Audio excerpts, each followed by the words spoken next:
제목 같이 한번 읽어볼까요? 시작. 코람데오 명령. 자, 코람데오가 뭡니까? 하나님 앞에서. 우리 종교개혁의 이 시발점이 되었던 부분들이 이 정신이에요. 이 정신. 루터라고 하는 사람이 종교개혁의 기치를 들었잖아요. 그가 맨 처음에 어떻게 종교개혁을 하게 됐나 하는 기원을 따져보니까 하나님 앞에 서서 두려움과 떨림 가운데 하나님 앞에 서면서 그가 자각을 하고 하나님의 뜻이 무엇인가를 생각하면서 그의 개혁이 시작되게 되는 것을 보게 됩니다. 사람들 앞에서는 루터조차도 두렵고 떨렸어요. 그래서 이 그를 재판하는 첫 번째 재판에서는요, 그러면 자기 말 취소한다고 했어요.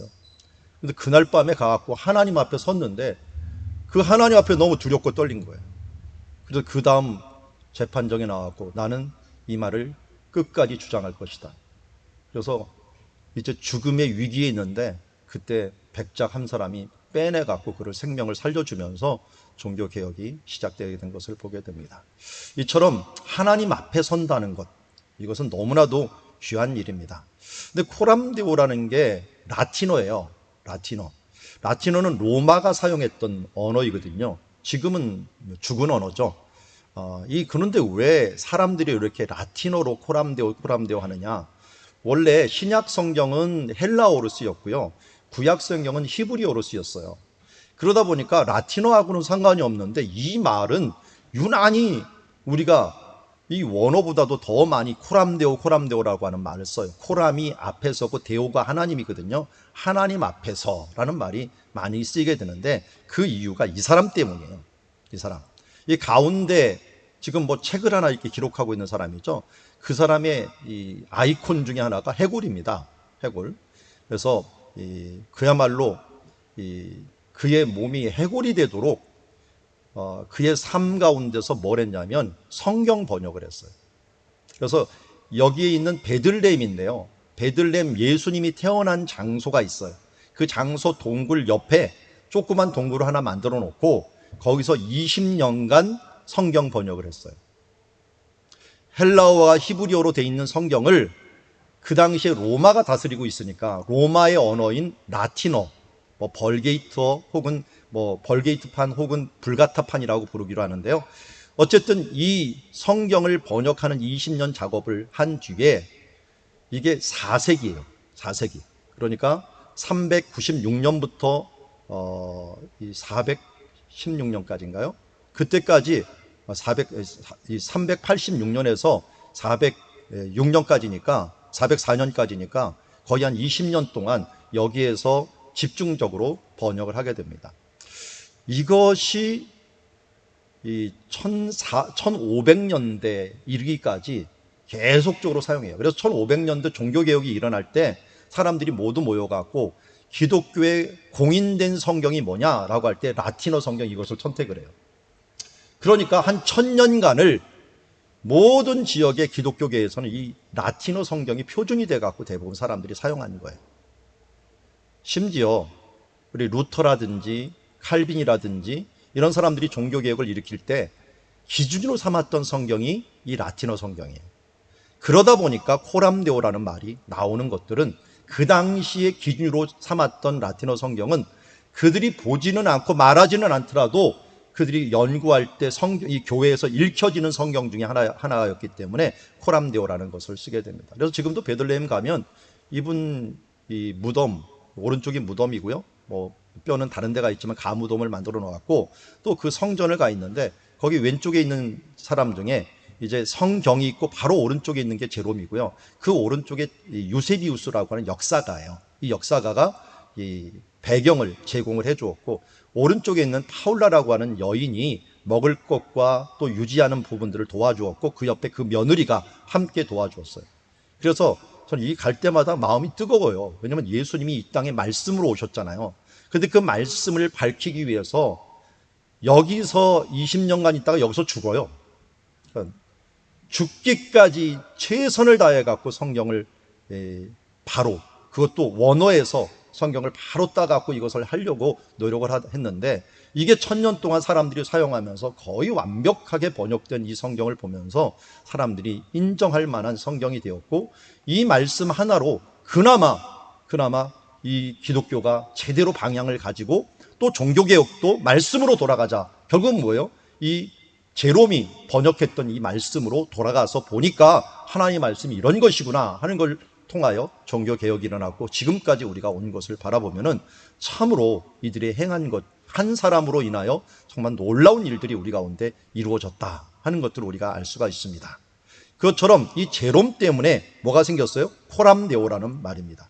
원래 헬라어에는 에노피온투 데우라고 하는, 좀 말이 에노피온투 데우 하면 여러분 외우기 힘들잖아요. 근데 코람데오 쉽잖아요. 자, 그렇게 돼 있는데 여기 불가타역이라고 하는 라틴어 성경에 보니까 신약 성경에서 하나님 앞에서라고 하는 코람데오가 몇 번 나오나 봤더니 16번이 나와요. 신약 성경에서 16번이 나오는데, 재미난 것은 오늘 우리가 보는 디모데 전서 5장 6장에 3번이나 나와요. 3번이나. 전체 성경의 분량에 비해서 여기서 3번을 나오는 거의 5분의 1에 해당하는 부분들이 우리 디모데 전서에 나온다 하는 면들은 우연이 아닐 겁니다. 그게 하나님 앞에서라는 코람데오가 나올 뿐만 아니라요, 여기에 제가 빨간색으로 표시했더니 명하노니라고 하는 명령이 함께 나와요. 그래서 제목을 코람데오 명령이라고 얘기를 했는데, 하나님 앞만 쓴 게 아니에요. 5장 4절에서는 하나님 앞이라고 써놓고 5장 21절은 하나님 앞이라고 해놨지만 그 중간에 뭐라 했어요? 그리스도 예수 앞에, 택하심을 받은 천사들 앞에서, 그리고 그냥 명령하는 게 아니라 내가 엄히 명령하노니 하면서 강조를 하고 있는 모습을 보게 됩니다. 6장 13절도 마찬가지예요. 하나님 앞을 또 얘기했다가 본디오 빌라도를 향하여 선한 증언을 하신 그리스도 예수 앞에서 라고 하는 마음, 코람데오의 이 확대된 그 앞에서, 그리고 한마디로 하나님의 보좌 앞에 있는 예수님과 천사들 앞에서 내가 너를 명한다 라고 하는 엄미한 명령이 여기 두 번이나 크게 명령을 하는 것을 보게 됩니다. 여러분, 사도 바울이 웬만해서 명령을 하지 않습니다. 그런데 디모데에게는 이렇게 강력하게 말하는 이 명령은 과연 어떤 명령일까요? 하나님 앞에서, 예수님 앞에서, 천사들 앞에서 엄히 명하는 이 명령은 무엇일까요? 자, 먼저 5장 21절에 있는 첫 번째 명령부터 함께 보도록 하겠습니다. 하나님의 보좌 앞에서 코람데오 명령 1호, 그것은 뭘까요? 잘 봤더니 21절에 하나님과 그리스도 예수님을 택하신 받은 천사들 앞에서 내가 엄히 명하노니 하면서 너는 편견 없이 이것을 지켜 아무 일도 불공평하게 하지 말고 아무에게도 경솔히 안수하지 말고 다른 사람의 죄에 간섭하지 말고 너 자신을 성결하게 하라. 제가 이거를 새벽기도 때 말씀을 보면서, 아니 대체 뭘 명하는 거야? 하나만 좀 얘기하면 안 되나? 편견 없이 행하라는 겁니까? 불공평하지 하지 말게 하라는 겁니까? 아니면 경솔하게 안수하지 말라는 겁니까? 이거 다입니까? 이게 초점을 맞추기가 좀 힘들어요. 그런데 이 앞에 있는 본문과 뒤에 있는 본문들을 다 합치니까 결과가 나오더라고요. 왜냐하면 5장 4절에도 뭐라냐면 하나님 앞에서라는 표현을 써요. 그런데 5장 3절부터 여기 20절까지 계속 나오는 것 중에 하나가 뭐냐면 구제에 대한 부분이에요. 구제. 특별히 과부에 대한 구제가 이 시대는 굉장히 심각했어요. 이들을 먹이고 살리는 일들이 교회가 재정이 바닥날 정도로 이 당시에 가난한 사람들을 돕는다는 것이 쉬운 게 아니었어요. 그러다 보니까 사도 바울도 이들에게 명령하기를 뭐냐면 보살필 수 있는 친척이 있는 사람이 보살펴라. 특별히 어떤 과부가 생겼으면 자녀나 손자들이 있으면 그들이 먼저 자기 집에서 효를 행하여 부모에게 보답하기를 배우게 하고 다른 사람에게 부담을 주지 마라. 교회에게 부담을 주지 마라. 한마디로 뭡니까? 너희가 할 수 있는 대로 가능하면 친척이거나 또 도울 사람이 있거나 심지어 너희가 도울 여력이 있는 사람들이 도와주고 교회가 할 수 있는 것은 최후에서 교회가 돕는 것으로 해라 라는 것입니다. 그래서 초대교회도 이 문제들 때문에 큰 문제가 일어났잖아요. 여기 보니까 초대교회 이 사도행전 6장 1절에 이 말이 나와요. 그때 제자가 더 많아졌는데 헬라파 유대인들이 자기의 과부들이 매일 구제에 빠짐으로 히브리파 사람을 원망하니. 이 일은 어떻게 일어났냐면 예루살렘에는 많은 과부들이 있었어요. 왜 이렇게 과부가 많았냐? 죽을 때는 그래도 예루살렘에 가서 죽어야지 하면서 무작정 예루살렘으로 올라온 사람들이 많았어. 이 사람들은 예루살렘에 어느 정도 구제 활동이 일어나다 보니까 일단 가면 먹고 살고 죽지는 않는다라고 하는 생각 때문에 가다 보니까 또 그때는 우리 성경을 잘 보면 두 끼밖에 못 먹는 사회였고 식민지 사회였어요.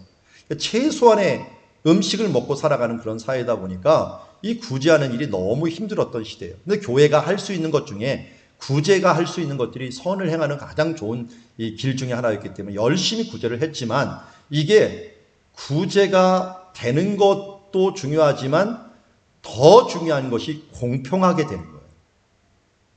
그런데 여기 보니까 헬라파라는 사람과 히브리파라는 사람들이 서로 갈렸다고 얘기합니다. 이게 무슨 말이냐면 헬라 지역에서 예루살렘으로 노년을 보내기 위해서 온 사람들이 있어요. 이런 사람들은 헬라어를 사용을 해요. 그렇다고 히브리 성경을 모르는 건 아니에요. 그렇지만 원래 생활 언어가 다 헬라어예요. 그런데 히브리파 사람들은 원래 그 땅에서 살았던 사람들이에요. 이 사람들이 예루살렘에 올라와서 있다 보니까 이들은 히브리어를 주로 사용하는 사람들이에요. 아람어 혹은 히브리어라고 하는 이 언어를 사용하다 보니까 이들이 같이 섞여 살긴 사는데도 서로 말하는 게 틀리다 보니까 이게 서로 교류가 원만하지가 않아요. 그런데 제자들은 어느 파였을까요? 12제자들은 어느 파였을까요? 히브리파였어요. 그곳에서 나고 자란 사람들이에요. 그러니까 생활 언어가 히브리어였어요. 그러니까 과부들의 필요를 자기도 모르게 그냥 자연스럽게 들어요. 근데 헬라어를 모르는 건 아니었을 거예요. 그래도 힘들어요. 저도 영어하고 한글 보라려면 저는 한글 봅니다. 아무리 영어가 조금 익숙하더라도 한글이 훨씬 편해요. 그것처럼 제자들도 제자들 중에 학식이 높은 사람이 없었으니까 헬라파 사람들하고 말하는 게 좀 껄끄러웠고 그들도 말하는 게 떠듬떠듬하다 보니까 자기도 모르게 이 구제하는 부분들에 소홀해질 수가 있었던 거예요. 그러다 보니까 불공정의 문제가 생긴 거예요. 불공평한 문제가 생기다 보니까 교회에서 서로 분열이 일어나게 되고 원망이 일어나게 되었어요. 그러자 제자들이 어떻게 했습니까? 형제들아, 이건 우리가 해결할 수 있는 문제가 아닌 것 같다. 성령과 지혜가 충만하여 칭찬받는 사람 7을 택하라. 우리가 이 일을 차라리 그들에게 맡기겠다. 우리가 잘 알듯이 그 중에 대표자가 누구예요? 스데반. 그 다음에 누구예요? 빌립 집사님. 이런 사람들로 7명이 뽑힙니다. 그런데 그 이름들과 그들의 이 족적을 비교해 보니까 다 헬라파 사람들이에요.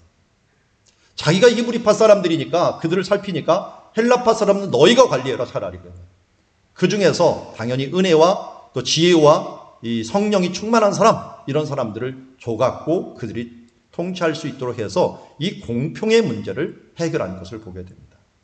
그만큼 초대교회에 있어서도 굉장히 위험했던 문제 중에 하나가 이 공평함, 여기 앞에 듯이 불공평이라고 하는, 불공평이는 편견과 불공평이라는 것들이 생기는 것들이 교회를 어지럽히는 큰 요인 중에 하나였다 하는 것을 알 수가 있습니다. 지금도 우리 사회도 마찬가지죠. 어떻습니까? 불공평하다 생각하면 다들 벌떼처럼 일어납니다. 대통령이 못 되는 사람이 있어요. 이 불공평이라는 부분에 걸려버리면 무조건 대통령이 못 됩니다. 우리 과거에 누가 있었죠? 군대 문제 걸리고 입학 비리 걸리고 요새는 부동산까지. 이거 걸리면 국회의원이고 뭐고 없어요. 정치인에서 다 탈락을 해야 돼요. 왜냐하면 이 불공평의 주제는 모든 사람들이 다 정말 예민하게 하는 문제예요. 공의, 공평, 이 부분들. 그런데 하나님의 성품 중에 대표적인 성품이 뭐였습니까? 두 가지 성품이 있었죠? 사랑과 공의예요. 그래서 우리에게 공의를 이루기 위해서, 공평함을 이루기 위해서 예수 그리스도께서 우리를 위해 죽으셨어요. 그래서 누구든지 예수 그리스도를 믿으면 구원을 받는 거예요. 그러니까 십자가, 구원의 복음에 있어서는 차별이 없어요. 로마서에도 계속 강조하는 게 차별이 없다라고 하는 말을 계속 강조하는 것을 보게 돼요. 우리 기독교 정신에 그래서 빼놓지 말아야 될 정신 중에 하나는 공평입니다. 공의. 저는 성경에서 제일 공평한 사회가 어디였는가 봤더니 출애굽기의 광야의 공동체였어요. 모두 구름 기둥 밑에 있고 불 기둥 밑에 있으면서 모두 만나를 걷어서 먹고 신분의 고하도 없고, 그리고 가진 것에 대한 많고 적음에도 문제가 되지 않았다. 오직 하나님 안에서 공평한 사회를 이루었던 사람들. 이들이 공평한 사회를 계속 유지하는 것들이 가나안 땅에 들어와서 큰 이슈였어요. 어떻게 하면 가나안 땅에 들어와서도 이 공평한 사회를 제대로 유지할 수 있을까? 그래서 땅을 어떻게 했어요? 그냥 한 게 아니라 제비를 뽑았어요. 제비를 뽑았고, 또 뽑은 그 땅 가운데서 절대로 이것을 파고 팔고 사거나 뺏을 수 없도록 이 안식년 제도를 만들어 갖고 원래로 돌아가고 희년 제도를 만들어 갖고, 그때는 모든 것들이 제자리로 돌아가는 것. 풍경이라고 하는 노래가 있는데, 그 노래에서 가사 중에 하나가 뭐가냐면 풍경, 가장 아름다운 풍경, 그게 뭐라 그랬냐면 제자리로 돌아가는 것. 하나님 편에서도 제자리로 돌아가는 거예요. 제자리로 돌아가는 것. 이게 공평한 사회로 돌아가는 길이라고 할 수가 있습니다. 그래서 여호수아서를 보면은 우리가 지금 그리는 성경 통독에서 여호수아서를 보는데요. 여호수아에서 사실은 제일 힘든 부분들이 뒷부분이에요. 뒷부분에 굳이 이걸 기록해야 될까 할 정도로 땅 분배하는 장면을 기록해 놨습니다. 그래서 어느 지파는 어느 땅 하면서 그 땅을 쭉 나열을 해요. 이거 그냥 보는 사람은 그냥 눈으로 휙 훑고 지나갈 수밖에 없어요. 근데 문제는 저 같은 성경 지리학자들은 골치 아픕니다. 그 땅을 찾아봐야 돼, 다. 이게 대체 어디야 하면서 찾고 줄 긋고 해갖고 그리는 성경 그거 만들 때 그거 줄 긋고 만드는 데가 얼마나 시간이 많이 걸렸는지 몰라요. 그런데 그렇게 줄을 거놓으니까 이 사람들이 어느 땅을 차지했구나 하는 것들을 보여요. 그런데 한번 생각해 보세요. 그게 내 땅이라고 생각해 보세요. 내게 분배받는 땅이라면 분명하게 알려줘야 될 거 아니에요. 안 알려주면 어떻게 돼요? 그럼 저 사람 건지 내 건지 또 분쟁이 일어날 것 아닙니까? 그러면 이게 공평이에요. 그래서 여호수아서의 구조가 가장 중요한 구조가 뭐냐면 정복과 분배입니다. 정복과 분배. 우리가 이 성장이 있지만 성장한 나라를 갖다가 선진국이라고 안 해요. 바른 분배가 이루어지고 모두에게 골고루 분배가 이루어졌을 때 이걸 선진국이라고 하죠. 우리 신앙도 마찬가지예요. 믿음이 좋다라고 하는 게 구원받고 성령의 은사 받고 뜨겁다라고 우리는 그 사람을 믿음을 좋다고 얘기를 하지 않아요. 그의 삶 속에서 골고루 그가 성장하는 부분들과 성화되는 부분이 보였을 때 그 사람은 정말 신앙인이구나 하는 것을 인정받을 수가 있는 것입니다. 오늘도 사도 바울은 디모데에게 명령하는 것이 그것입니다. 너희 교회 가운데 이러한 불공평한 것들이 일어나갖고 정말 너의 삶 속에서 이 사탄의 어떤 이 틈을 줌으로 말미암아 교회가 어지럽게 되는 일이 없도록, 이게 초대교회부터 시작해서 사탄이 틈타는 방법 중에 하나가 불공평을 일으켜갖고 문제를 생기는 것이다 하는 것들을 알려주고 있습니다. 이 불공평을 1차적으로 제거하는 게 22절 맨 끝에 너 자신을 지켜 정결하게 하라고 말씀합니다. 너 자신을 지켜 정결하게 하라. 사람들이 참으로 객관적이지 못한 것들은 이 견해가 치우치게 되기 때문입니다. 그래서 어떻게 하는 거예요? 사도들이 이 견해가 잘못될까 봐 사람들에게 이것을 위임해버린 겁니다. 나는 아무래도 히브리인이야. 나는 히브리어를 써. 할 수 없이 헬라파 사람들이 소홀해질 수 있어. 그러니까 헬라파 너희들이 이 부분들을 관리해다오 하면서 더 객관화시키는 모습들을 봅니다. 이게 뭡니까? 자기가 욕심이 없다 보니까 이 부분들을 행할 수가 있는 거예요. 마음이 깨끗하다 보니까 이 부분들을 행할 수가 있는 거예요. 여러분, 하나님의 일을 할 때는 그래서 여호수아의 첫 번째 주제가 거룩입니다. 정결합니다. 이 정결이라는 단어 자체가 하기오스라고 하는 쓰는데 이게 거룩이라고도 번역되고요, 정결이라고도 번역되는 단어입니다.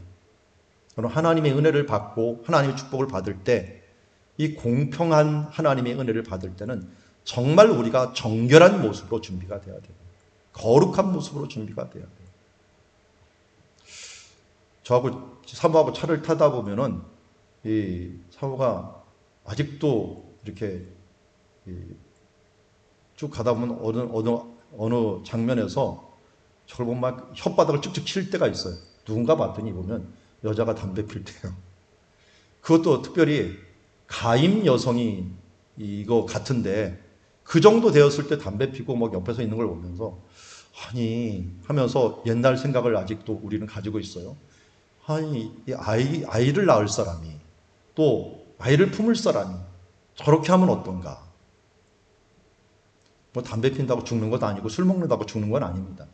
그런데 우리의 몸이 주님 안에서 건강하고 깨끗할 때 무엇인가 거룩한 것을 품을 수가 있는 거죠. 은혜 받는다라고 하는 것들의 전제가 바로 거룩입니다. 깨끗함. 이곳에 하나님의 은혜가 임하는 거지 이 세상에 많은 그릇이 있지만 하나님께서 모든 그릇을 쓰는 게 아니라 깨끗한 그릇을 쓰신다고 말씀했습니다. 여러분 우리의 삶을 거룩하게 하십시오. 그러면 자연스러운 복이 넘쳐납니다. 자연스러운 복이 정말 대단해요. 왜냐하면 하나를 심었는데 30배, 60배, 100배가 열려요. 제가 자주 말하죠. 이스라엘에서 2014년이죠. 2014년 가갖고 공부를 하나 하는데 그 배경을 가리키는 교수가 갑자기 보리를 이만큼 뜯어왔어요. 보리를. 이게 들에 있는 보리를 뜯어왔더니 그걸 딱 펼쳐갖고 보여주더라고요. 보여주면서 이 씨앗 하나를 심었는데 여기 있는 이 보리에는 줄기가 하나 남았고 여기 있는 줄기가 2개 나왔고 제일 많은 건 씨앗 하나에 줄기가 4개가 나오더라고요. 근데 이게 무슨 차이인지 아냐고. 땅 차이래요. 땅. 얼마나 땅이 옥토인가 하는 부분에 따라서 줄기가 하나 나오냐 2개 나오냐 3개 나오냐 4개 나오냐 하는 거예요. 4개 나오면 어떻게 됩니까? 하나에 30개만 열도 3, 42, 120배를 열게 되는 거고 하나만 열게 되면 30배를 열게 되는 거죠. 우리의 마음이 얼마나 거룩하게 잘 준비되었느냐 하는 것에 따라서 하나님의 축복이 결정된다는 걸 우리는 잊지 말아야 됩니다. 오늘도 하나님께서 우리에게 코람데오, 이 사도 바울이 코람데오 명령 중에 첫 번째 너희는 공평해라. 공평하기 위해서라도 너는 마음을 정결하게 하라 라고 하는 이 명령을 다시 한번 우리 마음에 새기면서 하나님께서 거룩한 자로 살아가는 주의 자녀들이 되기를 원합니다. 아멘.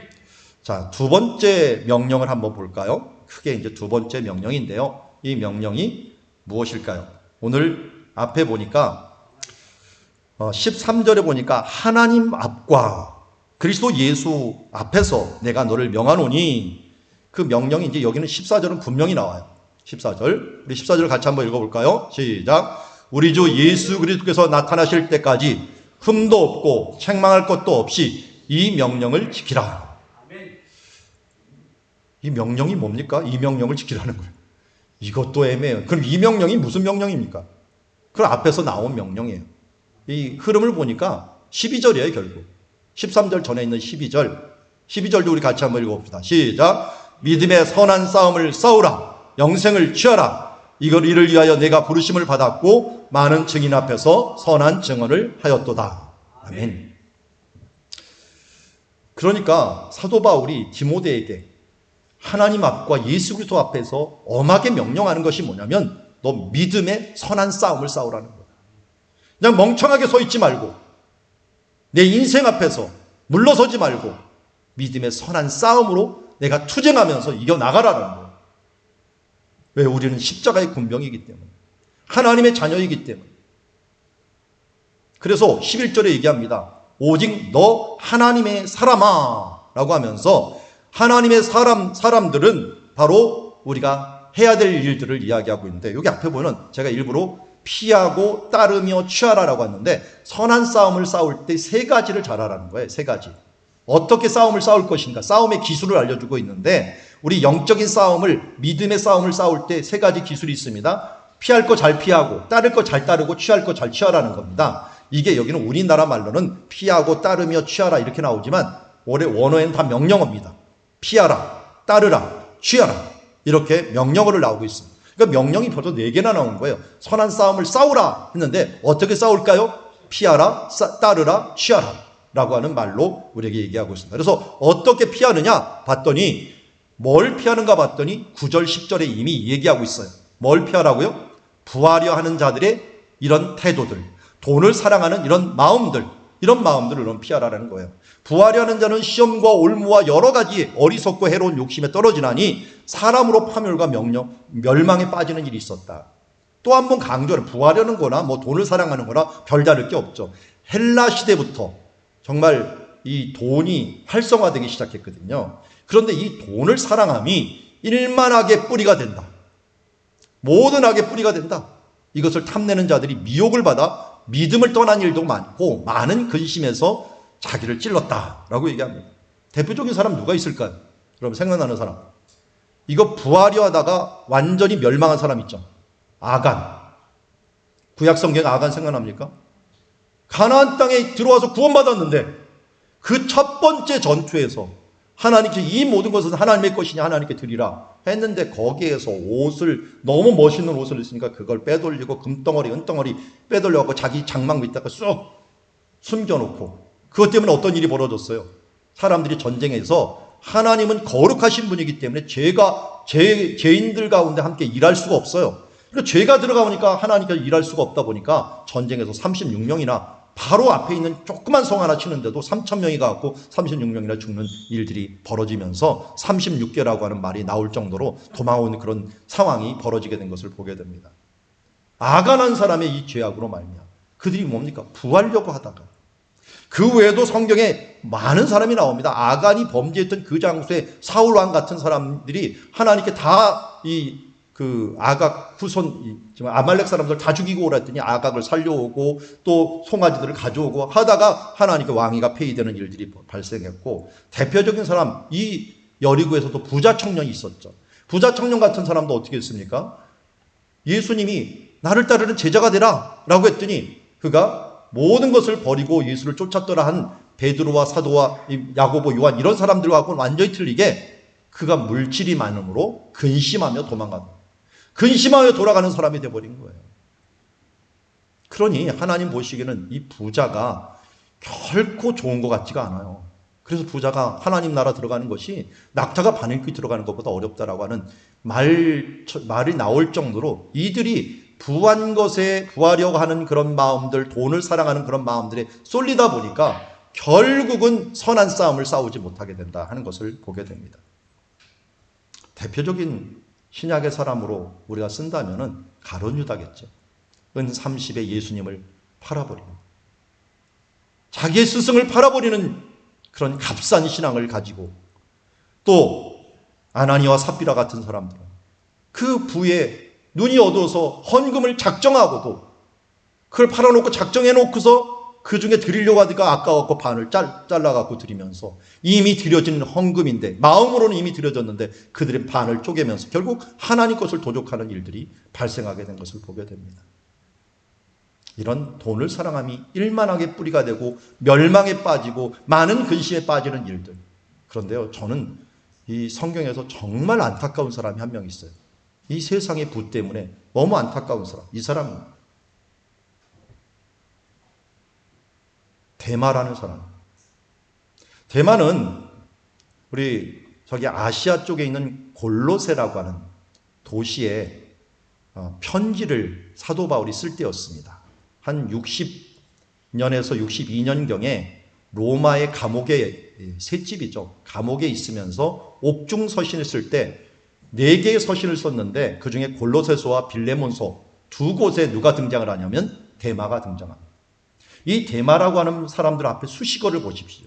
빌레몬서 1장 24절에 보면 나의 동역자라고 하는 수식어가 있습니다.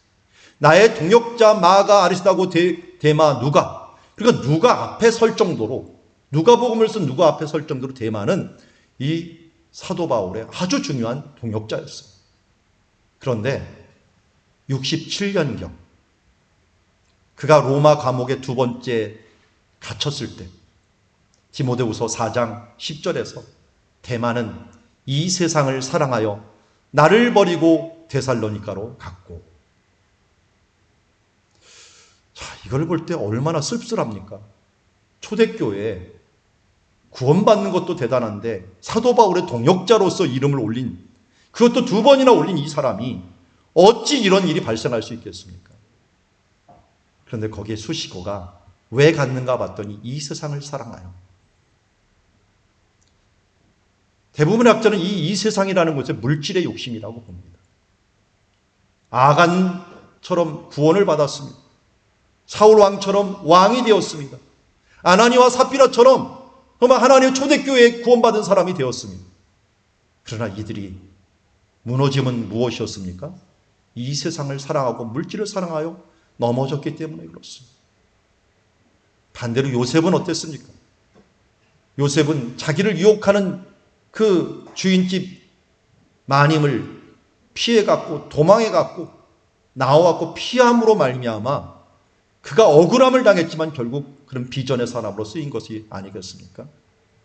여러분, 우리는 먼저 죄악된 모습에서 피하는 부분들이 필요합니다. 이 세상을 사랑하지 않고 선으로 악을 이길 수 있도록 먼저 피하고 그 다음은 피하고 있는 것으로 끝나면 안 됩니다. 오늘 성경에서 뭐 하라고요? 따르라고 합니다. 이 따르라는 것 디오코라는 말을 쓰고 있는데요. 이 디오코라는 말은 추적하다는 거예요. 어떤 것을 향하여 내가 추적해 나간다는 거예요. 뭘 추적합니까? 뭘 따릅니까? 의와 경건과 믿음과 사랑과 인내와 온유. 좋은 거 다 써놓은 것 같아요. 그런데 공통점이 있어요. 공통점. 이 세상의 것은 다 보이는데요. 하나님의 것 따르라는 건 안 보여요. 돈도 보이고 물질도 보이고 세상도 보여요. 그런데 따르라고 하는 건 안 보여요. 이걸 공통적으로 하나로 묶으면 마음입니다. 그 마음 중에서도 인격입니다. 그 인격 중에서도 우리는 성령의 열매라고 얘기하는 부분들입니다.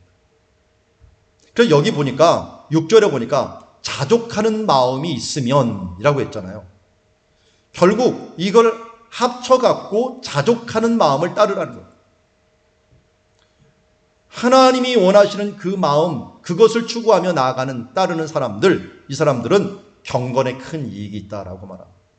보이는 것이 아니라 보이지 않는 이 자족하는 마음을 가져야 돼요.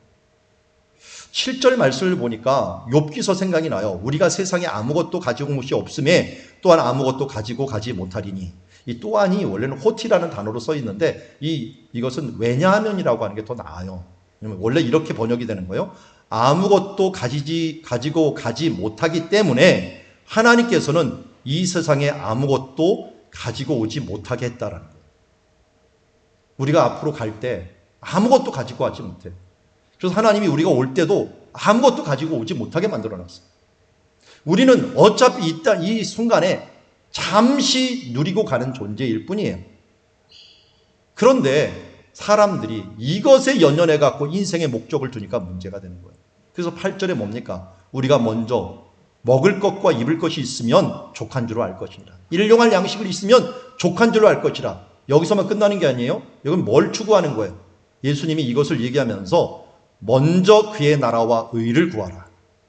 그러니 하나님의 나라와 의를 구하는 삶, 그것을 따르라 라고 말씀을 해 주시는 것입니다. 이 일들에 있어서 대표적인 모델이 욥이죠. 욥. 우리가 욥은 너무나 잘한 인물이지만 욥은 동방, 그 당시에 동쪽에서 가장 부자였다라고 얘기합니다. 최고의 부자였어요. 최고의 부자였는데 그가 순식간에 모든 것을 잃어버려요. 거기 성경에 보면은 갑자기라는 단어, 갑자기 모든 것을 잃어버리고요. 동시다발적으로 잃어버리고요. 철저하게 잊어버리고 자녀들까지 모두 다 잃어버립니다.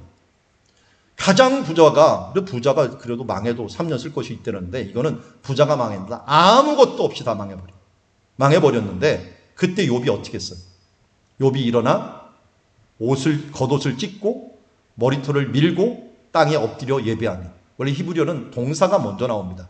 동사가 먼저 나오기 때문에 일어났다 욥이, 찢었다 겉옷을, 밀었다 머리털을, 엎드렸다 땅에 예배했다.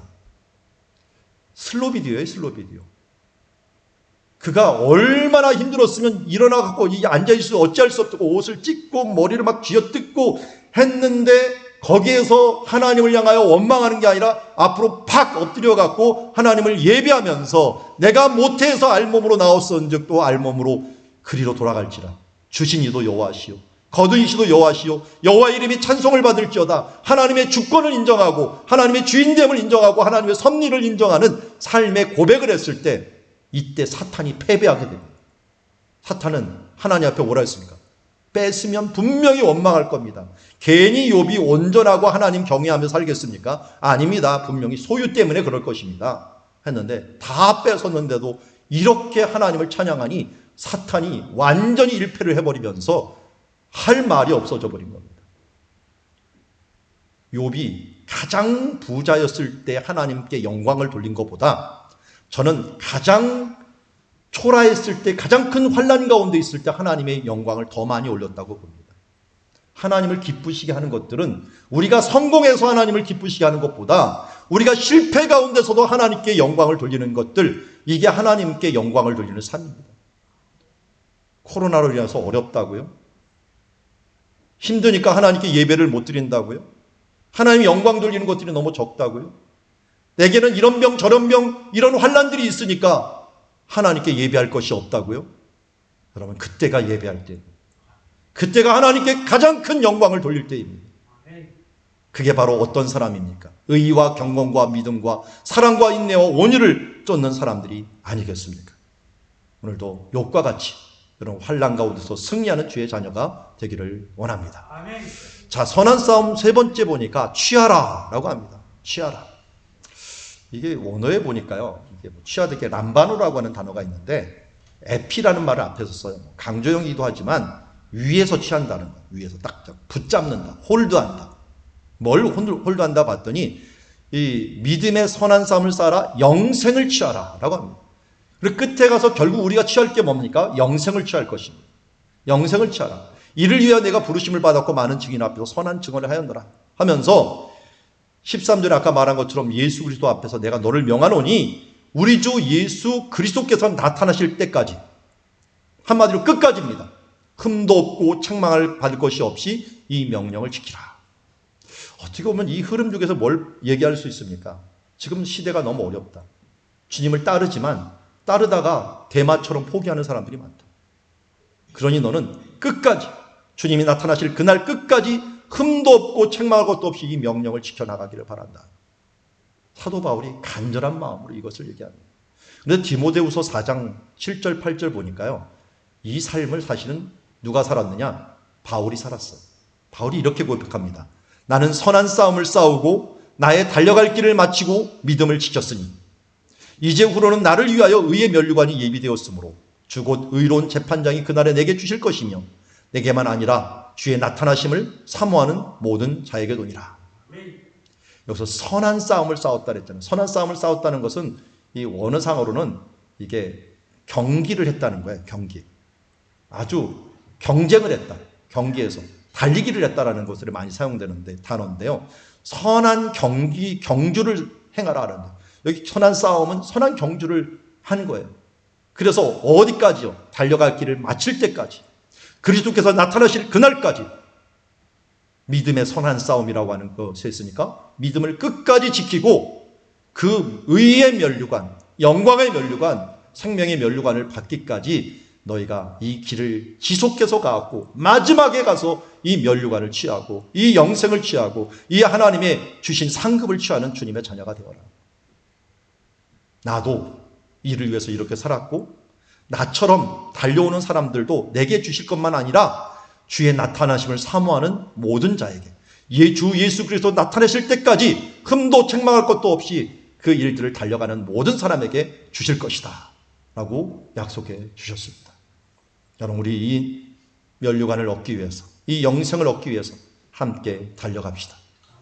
대마처럼 중간에 새는 일이 없고 세상의 욕심 때문에 무너지는 일이 없도록 우리가 끝까지 가서 함께 이 면류관을 얻는 주님의 자녀들이 되기를 원합니다. 저를 위해서도 기도해 주시기 바랍니다. 옛날에는 목회 잘하는 게 목표였는데요, 최근에는 제 마음에 목회 잘 끝내는 게 목표이기도 합니다. 이거 세상이 너무 험하다 보니까 이게 목회 하나님 주신 이 사명들을 끝내는 것조차도 은혜더라고요. 제 마지막 목표는 뭔지 아시죠? 주님 보좌 앞에서 가서 잘하였도다 착하고 충성된 종아. 이게 듣는 게 제 인생의 가장 큰 목표가 되었습니다. 사도 바울도 마찬가지입니다. 선한 싸움을 싸우고 우리 사람들이 가족들 이 말씀을 듣는 모든 사람들이 이를 위해서 끝까지 달려가서 마지막에 이 하나님의 영생의 면류관을 취하며 나아갈 때 주님께서 흐뭇하게 쳐다보시면서 네가 환난 가운데서 내게 영광을 돌리고 끝까지 나를 따르고 마지막 영생을 취하는 데까지 왔구나 하면서 제가 이 천국 문을 입성할 때 우리 앞서 같은 모든 사람들이 박수를 치면서 환송하면서 이 환호를 하면서 주님 보좌 앞에 가서 상급받고 칭찬받을 그날을 바라보면서 이 땅에 잠시 있다 없어질 것에 우리의 소망을 두지 말고 이 땅에 있는 것들을 잘 활용하여서 선용하여서 하나님께 쓰임받는 주님의 자녀들이 되기를 원합니다. 아멘. 다시 말씀을 한번 정리해 보겠습니다. 코람데오 명령 첫 번째는 공평을 위해서라도 너는 정결하라고 얘기합니다. 교회 위기 중에 하나가 불공평이고 또 정결을 잃어버리는 것이라는 걸 잊지 마시기 바랍니다. 두 번째 코람데오 명령은 선한 싸움, 믿음의 선한 싸움을 싸우라고 얘기합니다. 이를 위해서 세상의 욕심은 피하고 우리가 따를 것은 뭡니까? 욥이 자족하는 마음, 그 마음을 따르고 최후까지 나아가 최후 영생을 취하는 주님의 자녀들이 되기를 주의 이름으로 축원합니다. 우리 다 같이 함께 찬양, 함께 우리 선한 싸움 다 싸우고 찬양하며 나가도록 하겠습니다.